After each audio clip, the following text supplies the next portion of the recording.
Understanding semantic versioning. Semantic versioning uses 3 numbers: major, minor, and patch.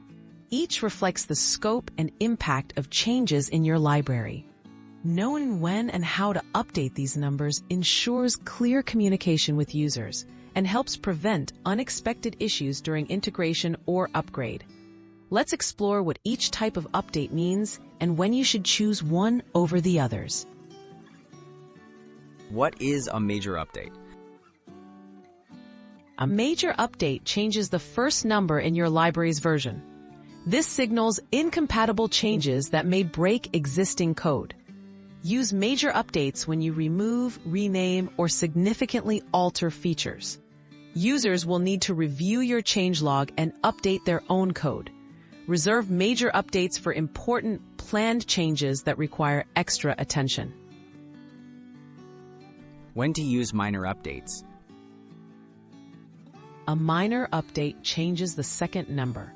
It introduces new features or improvements without breaking existing functionality. Minor updates let users benefit from enhancements while maintaining compatibility.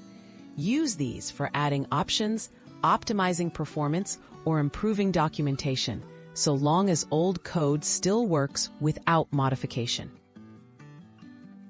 Patch updates, fixes, and maintenance.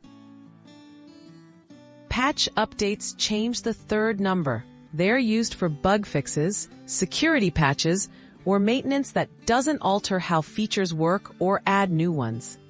Users can safely upgrade to the latest patch without worrying about breaking changes.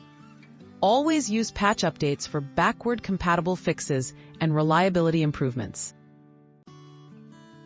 Choosing the right update type. Selecting between major, minor, and patch updates depends on the impact of your changes. Major updates for breaking changes, minor for new features that keep compatibility, and patch for safe fixes. Consistent versioning builds trust, eases collaboration, and helps users plan upgrades confidently. Always document your changes to keep everyone informed.